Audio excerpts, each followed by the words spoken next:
तो hi everyone, welcome to my reaction channel. मैं हूँ रेनू। स्वागत है आप सभी दोस्तों का हमारे यूट्यूब चैनल में। तो आज मैं फिर से प्रेमानंद महाराज जी का एक बहुत ही खास वीडियो लेके आई हूँ, जो होलिका दहन पर बहुत लोग करते हैं। तो चलिए, यह वीडियो बहुत ही खास था। मैंने देखा तो मैंने सोचा आप सभी दोस्तों तक मुझे यह वीडियो पहुँचाना चाहिए। तो होलिका की आग में चुपचाप से यह चीज़ डाल देंगे तो आपकी मनोकामना पूरी होगी। क्या सच में ये पूरा होता है?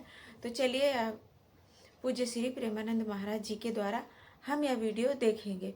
और ये अब पता नहीं क्या होता है क्या नहीं, तो सच में ये प्रयोग होता है।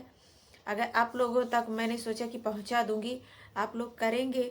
अगर अच्छा हो जाता है तो ठीक है, नहीं हो जाता है तो कोई हमारा नुकसान भी नहीं है। इसमें पीने के लिए नहीं है, ये उत्साह मंगल है। तो देखो, लोक में होली त्योहार क्यों मनाया जाता है? आप जानते हो क्यों मनाया जाता है? परम भक्तराज प्रहलाद जी का उत्सव है ये। जब हिरण्यकश्यप की बहन होलिका ने देखा कि प्रहलाद जी किसी भी तरह से मर नहीं रहे और मेरा भाई निराश हो रहा है, तो उन्होंने हिरण्यकश्यप से कहा, भैया मैंने अग्नि की साधना करके एक शीतल पट प्राप्त किया है कि घोर अग्नि की ज्वाला में मैं बैठ जाऊंगी, मेरा रोम नहीं झुलसेगा और ये जलकर भस्म हो जाएगा, आपको चिंता नहीं करनी। तो ढेर सारी लकड़ियों का एक पहाड़ बनाया गया और उसमें गुफा जैसे में प्रहलाद जी को लेके बैठ गई। वो अग्नि को सिद्ध की हुई थी, पीत जो वस्त्र था ऐसे ओढ़ ले तो अग्नि छुएगी नहीं और प्रहलाद जी भस्म हो जाएंगे, ऐसा पक्का इरादा। आग लगी तो ताकर दूत अनल जे सिरजा, जरा न सोते कारण गिरजा। भगवान ने ही तो दायिका शक्ति अग्नि को दी है। तो ऐसी हवा चली कि वो संभाल ही नहीं पाई, प्रहलाद जी को पकड़े थी। पीत पट जो था अग्निपट शीतल, वो प्रहलाद जी के ऊपर आ गया और ज्वाला ऐसी बड़ी कि जलकर भस्म हो गई। होलिका जिसको प्रहलाद जी का बाल बांका ने, और सुबह जो कुछ प्रहलाद जी के पक्ष के भक्त थे, कुछ दुष्ट भी थे, दोनों देखने के लिए कि देखें अब तो राख ही मिलेगी, तो वहां देखा सब राख था। प्रहलाद जी शांत भाव से नाम कीर्तन कर रहे हैं। तो सबने परिक्रमा की, आज भी की जाती है, होली की पूजा की और तिलक लगाया और वहीं कीर्तन किया। ये कीर्तन का उत्सव, आनंद उत्सव मनाया जाता है भक्त प्रहलाद। तो अब दुष्ट आनंद कैसे मनाएंगे? शराब पी के नाली में। और भक्त कैसे बनाएंगे? गुजिया रबड़ी रसगुल्ला खा करके खूब नाम कीर्तन, पद कीर्तन, और एक दूसरे को रंग लगाना, गले लगाना। और दुष्ट कैसे लगाते हैं?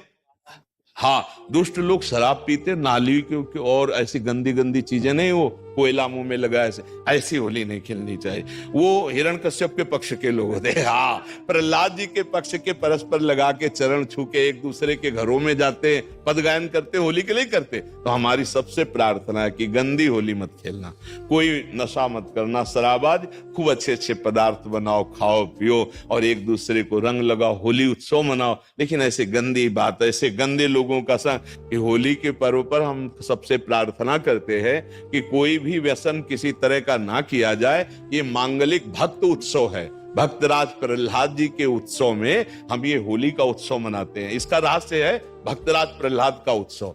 जैसे हम दीपावली मनाते हैं तो भगवान श्री राम जी विजय प्राप्त करके रावण से अयोध्या में आए, पधारे, तो दीपावली मनी ना। तो हमारे हर त्योहार का भगवान से संबंध है। भारतीय संस्कृति का जो त्योहार है वो भगवान से संबंध रखता है। तो भगवान से संबंधित त्योहार में मैं राक्षसों वाली बातें क्यों करे? ये राक्षसी बातें, शराब पीना, एक दूसरे को मारना पीटना, गाली, किसी भी एक नाम को पुकारा उसका बेड़ा पार हो गया। सब साक्षी हो इसके। हरि, कृष्ण, राधा, जो नाम चाहो पुकार के देखो। अभी एक बार कोई फर्क पड़ा? कोई फर्क नहीं पड़ा। नाम जपते जपते जपते जपते जब निर्विकार स्थिति हो गई, हृदय द्रवित हो गया, हित सो होए अति दीन, अति दैन्यता में, प्रेम में, आर्त भाव में पुकारा, बस हो गया। उसी समय भगवान का हृदय में प्रादुर्भाव। इसी के लिए जन्म जन्म अभ्यास किया जाता है। कई जन्मों से जब भजन होता चला आता है और वासनाएं नष्ट हो जाती हैं, हृदय निर्वासनिक, दैन्य, प्रीति से भरा हुआ, तब जो नाम निकलता है वो बात अलग है। जैसे सियाराम हम भी बोले और सियाराम भरत जी भी बोलते थे। तो जब सियाराम बोलते थे पूरा चित्रकूट विकल हो जाता था, पत्थरों से भी रस द्रवित होने लगता था। हम भी राधा बोलते हैं और हरिवंश महाप्रभु भी राधा बोलते थे। हम भी कृष्ण बोलते हैं, चैतन्य महाप्रभु भी कृष्ण बोलते थे। तो हमारा अभ्यास और स्वाद वो अभी जागतिक है। उनका अभ्यास और स्वाद दोनों भागवतिक है। तो जब हमारा चिंतन भागवतिक भगवदाकार वृत्ति हो जाएगी, आर्त भाव होगा और दैन्य होगा, तो कोई एक नाम उच्चारण करो, उनके सब अनंत नाम है, अनंत नामों में कोई भी एक नाम उच्चारण करो, उसी से भगवत प्राप्ति हो जाएगी। समझे? अगर दैन्य और प्रेम नहीं है, आप कोई भी नाम कहते तो उच्चारण करो और किसी भी पापी पुरुष से, तत्काल उसके अंतःकरण की पवित्रता स्थित हो जानी चाहिए, चंचलता शांत हो जानी। कोई भी एक नाम हमें बताओ और किसी भी पुरुष को उच्चारण करो और उसी समय तत्काल उसको पवित्र हो जाना चाहिए, नहीं होगा। क्यों? क्योंकि बार बार जो हमारे अंदर दुर्वासना मम सदा परिकर्षयन्ति, जो दुर्वासना है, उसीलिए कहा गया है सातु दीर्घकाल निरंतर सत्कार सेवितो दृढ़ भूमि। पातंजलि योग में जब दीर्घ काल तक निरंतर आदर सहित नाम जप किया जाए तब वो दृढ़ भूमि हो जाता है। दृढ़ भूमि मतलब रोम रोम उसका पुलकित होकर अश्रु प्रवाह करते हुए फिर राम राम राम, फिर राधा राधा राधा, फिर और गहरा भाव, फिर वासना है। उसीलिए कहा गया है सातु दीर्घकाल निरंतर सत्कार सेवितो दृढ़ भूमि। पातंजलि योग में जब दीर्घ काल तक निरंतर आदर सहित नाम जप किया जाए तब वो दृढ़ भूमि हो जाता है। दृढ़ भूमि मतलब रोम रोम उसका पुलकित होकर अश्रु प्रवाह करते हुए फिर राम राम राम, फिर राधा राधा राधा, फिर और गहरा भाव, फिर एकदम तन्मय होकर जब पुकारा राधा। हाय, क्या आप आयुर्वेदिक स्किन केयर प्रोडक्ट्स बनाने के लिए पैशनेट हो? क्या आप लोगों को जान लेना है कि कैसे से एकदम तन्मय होकर जब पुकारा राधा, अब काम बन गया। हाँ, अब काम बन गया, पूरे हृदय में डूब करके। तो अभी हमारा चंचल मन है, इंद्रियों के द्वारा विषयानंद है, अब नाम जप कर रहे हैं, साथ में रील चल रही, भूत चिंतन भविष्य चिंतन, वर्तमान में भोगों की भोगने की इच्छा। देखिए, नाम चल रहा है और साइड में रील चल रही मन की, भूत का चिंतन, भविष्य का चिंतन, वर्तमान में भोगों की भोगने की इच्छा, इसको मिटाना होगा। ये जब रील मिट जाएगी और केवल नाम रह जाएगा तो एक नाम त्रैलोक कहता रहे, इतनी सामर्थ्य नाम में है।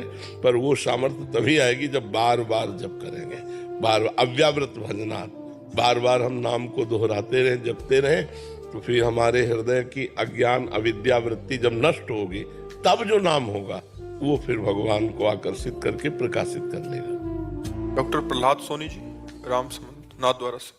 महाराज जी, आपके चरणों में कोटि कोटि प्रणाम। महाराज जी, शिक्षक के रूप में कार्य करते हुए शिक्षक प्रशिक्षक शिक्षा में शोध कार्य इत्यादि का दायित्व निर्वहन करता हूं।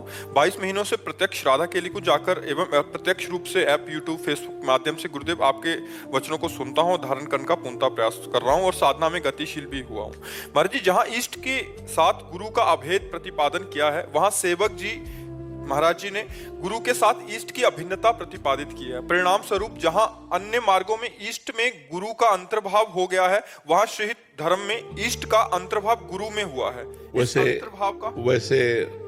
एक ही बात है, भक्ति भक्त भगवंत गुरु चतुर नाम बपु एक। भक्ति और भक्त और भगवान और गुरु, एक कहने को चार नाम है, ये एक ही तत्व है। इष्ट ही गुरु रूप में आता है। जो गुरु रूप में आता है, आप बताओ हित हरिवंश महाप्रभु कौन है? हित है ना, हित माने प्रेम, प्रेम ही इष्ट है। तो प्रेम के खिलौना दो खेलत है प्रेम खेल, प्रियालाल प्रेम के ही तो स्वरूप है, श्यामा श्याम प्रेम के ही स्वरूप है, वृंदावन प्रेम का ही स्वरूप है। संपूर्ण जितना वृंदावन नित्य विहार खग मृग पशु पंछी लता वृक्ष जब सब ये प्रेम में है। वही प्रेम अपना परिचय देने के लिए गुरु रूप में अवतार ले रहा है कि नहीं ले रहा है? अब उसी गुरु को जब सेवक जी देख रहे हैं कि मेरे गुरु ही हा हरि है, ला राधा है, वा वृंदावन है, सा सहचरी है, मेरे हरिवंश महाप्रभु ही वृंदावन है, वृंदावन में विराजमान सहचरियों के मध्य में श्यामा श्याम है। तो अंतर क्या रहा? केवल उसे भेद करके प्रवीणता पूर्वक वर्णन किया जाता है। समस्त संप्रदायों ने इष्ट को गुरु रूप में देखा है। तो आप यहां बताओ, क्या इष्ट नहीं आया गुरु रूप में?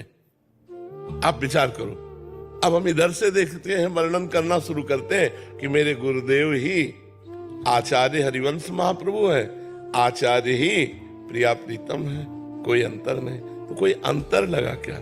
क्या अंतर? हमको इसको बता दो केवल कि ये अंतर हुआ। अंतर क्या हुआ? जो महान पुरुष अपने गुरुदेव में प्रिया प्रीतम को देख रहे हैं, सिया राम को देख रहे हैं, माना कि साक्षात सिया राम बैठे, तो हम क्या देख रहे हैं? हम भी तो वही देख रहे हैं। तो इधर से देखो या इधर से देखो, बात तो एक ही है ना। केवल श्रेष्ठता प्रतिपादन के लिए इस शब्द को कहा गया, नहीं मुझे अंतर बताओ। मैं आपको देख रहा हूं कि मेरे प्रिया प्रीतम इस रूप में आए हैं, और ये देख रहे हैं कि यही साक्षात प्रिया प्रीतम है, तो अंतर क्या है? एक ही परमात्मा विविध आचार्य गुरु रूपों में अपनी महिमा को बताने के लिए प्रकाशित हुआ है। एक ही परमात्मा। देखो सेवक जी महाराज सिद्धांत वर्णन, आत्मा हरिवंश प्रगट परमानंद श्री हरिवंश प्रमाण मनम। शुद्ध ज्ञान की बात। हरिवंश चंद्र जो कौन है? हमारी आत्मा है। श्री हरिवंश विदित विधि वेदम श्री हरिवंश जो तत्व भेदम श्री हरिवंश प्रकाशित जोगम। बिना सिद्धांत के कोई भी बात किसी की भी नहीं मानी जाती। सेवक जी ने कहा हरिवंश क्या है? बोले श्री हरिवंश विदित विधि वेदम। वेद जिसको बता रहे, क्या वेद बता रहे? रसो वैसा रसम हृम लब्ध्वानंदी भवतु। वो परमात्मा कैसा है? बोले रस स्वरूप है। तो रसमय हरिवंश परम परमाक्षर वेद प्रमाणित। बोले श्री हरिवंश जो तत्व अभेदम। अभेद तत्व कौन है? ब्रह्म। सर्वम खलमिदम ब्रह्म। तो हरिवंश कौन है? ब्रह्म। देखो, खींच तान करके और अपना कुछ अलग स्थापित करना वो मेरे स्वभाव में नहीं। जो है वो है। वही सियाराम है, वही राधे श्याम है, वही शिव पार्वती है, वही सब रूपों में है। अलग अलग स्वाद है। यमुना जी एक बेर ही आपने जुगल घाट में नहाया, बोले हम धन्य हो गए। तो एक ने केसी घाट में नहाया, बोले हम धन्य हो गए। और एक ने विश्राम घाट मथुरा में नहाया, बोले हम धन्य हो गए। लेकिन नहाया सबने तो यमुना जी भाई। तत्व अगर दो हो तो बात हो गई कि आप श्रेष्ठ तत्व। कोई दास भाव से उसी प्रभु को रिझा रहा है, कोई सख्य भाव से, कोई वात्सल्य भाव से, कोई गोपी भाव से, कोई सहचरी भाव से। लेकिन प्रभु कौन है? वही तो है ना। तो श्रेष्ठ क्या हुआ? स्वाद केवल। स्वाद श्रेष्ठ। जो श्रेष्ठता का वर्णन है वो स्वाद वैचित्र से है, तत्व वैचित्र से नहीं। तत्व तो जो एक आचार्य में है वही एक दुष्ट पापी में भी है। हरिवंश महाप्रभु कहते हैं ये क्रूरा अपि पापिनो न च सताम संभास्य दृश्यास्ते सर्वान् वस्तुतया निरीक्ष परम स्वाराध्य बुद्धिर्मम। जो क्रूर है, पापी है, दुष्ट है, जो संभाषण करने योग्य नहीं है, उनमें भी मेरा श्री राधा वल्लभ लाल विराजमान है। ये मेरी दृढ़ मति है। स्वरूप कैसा होता है और उसको धारण कैसे करें? कौन सा स्वरूप? इष्ट का गुरु में, इष्ट में गुरु का। जब तक अपने गुरुदेव के चरणों में ऐसी आसक्ति ना हो जाए कि आपको अपना विस्मरण हो जाए, तब तक ऐसा नहीं अनुभव होता। जब अपना विसरी देह तपहि मनु लागा। जब देह की सुधि, पांचों भूले देह सुधि। प्रथम भाव तन अप बदल करे बपूजू अलंकृत। व्यासवन प्रसाद देह मानसी गढ़े चित। जब चतुरासी जी के गायन में और निज मंत्र के जप में इतनी तन्मयता हो जाए कि शरीर शुद्ध छूट गई, तो वही गुरु पूरा वैभव प्रकाशित हो जाएगा वृंदावन का। थे थे बचन मिथुन मुख निसरत सुनि सुनि देह दशा किन भूलो।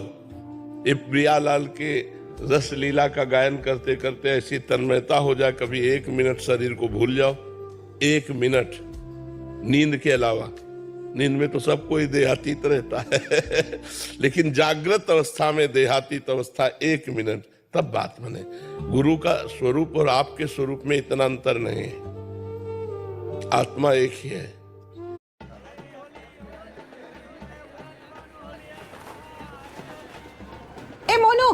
रूप में इतना अंतर नहीं है। आत्मा एक ही है। लाख घड़े हैं, लेकिन उनमें जो प्रतिबिंब पड़ रहा है वो घड़े के अनुसार बड़ा छोटा दिखाई दे रहा है, लेकिन वो एक ही सूर्य का है। तो ये चींटी में और हाथी में एक ही आत्मा है। घड़े के अनुसार प्रतिबिंब बड़ा छोटा दिखाई देता है, लेकिन आत्म तत्व तो एक ही है। वही परमात्मा है। एक बात समझ लो, वही एक है। एको ब्रह्म द्वितीयो नास्ति। वही तुम्हारा भी स्वरूप है। सेवक महम, सेवक का जो स्वरूप है वो अहम है, मैं। वही सेवक का स्वरूप है। हमारा आपका स्वरूप क्या है? जो सेवक जी का स्वरूप है। सेवक जी का स्वरूप क्या है? जो हितजू का स्वरूप है। और हितजू का स्वरूप क्या है? प्रिया प्रीतम वृंदावन सहचरी सब खेल उन्हीं का है। जब बहुत सुलझे हुए दिमाग से देखो तो अब सबसे बड़ी समस्या है देह भान, इसको मिटाना होगा। देहाभिमान को मिटाना होगा, इसको मिटाना होगा। देहाभिमान को मिटाना होगा। तो गुरुदेव की सेवा, गुरुदेव निरंतर नाम जप, इससे सब ठीक हो जाएगा। गुरु उपासना में रत रहे, देव के द्वारा बताई हुई उपासना, निरंतर नाम जप, इससे सब ठीक हो जाएगा। गुरु उपासना में रत रहे, देव के द्वारा चिंता छोड़ना, निरंतर नाम जप, इसका मुझे स्थिति प्राप्त हो। कभी गुरु उपासना में रत रहे, मुझे वर्तमान देखना है कि प्रिया प्रीतम के चिंतन में जा रहा है, स्थिति प्राप्त हो। कभी न प्राप्त। हितजू ने आदेश किया है, मुझे वर्तमान देखना है कि प्रिया प्रीतम के चिंतन में जा रहा है कि चरण रज रसिकों का हितजू ने आदेश किया है, उपासना का रंग अपने आप रसिक बना बनायो। रसिकों की चरण रज रसिकों का संग, उनकी बताई उपासना का रंग अपने आप रसिक बना देगा। और रसिक बन गया तो प्रियालाल भी रसिक है। प्रियालाल भी रसिक है। प्रिया जो जैसी हरिवंश रसिक, और उनकी भक्ति ऐसी थी कि उनको कुछ भी नहीं हुआ, उल्टा वो ही जलकर राख हो गई। तो आप लोग मुझे कमेंट में बताइएगा तो कि पूज्य श्री प्रेमानंद महाराज जी का वीडियो यहाँ में आप लोगों को कैसा लगा, और कमेंट में भी बताइएगा। और लाइक शेयर कमेंट जरूर कर दीजिएगा, बेल आइकन जरूर दबा दीजिएगा ताकि हमारी वीडियो की सबसे पहले नोटिफिकेशन आप तक पहुँचे। क्योंकि मैं पूज्य श्री प्रेमानंद महाराज जी का ही वीडियो लेके आती हूँ और मुझे बहुत अच्छा लगता है। अब आप सभी दोस्तों की बारी है तो मुझे बताइएगा। जय श्री राधे राधे, जय श्री कृष्णा।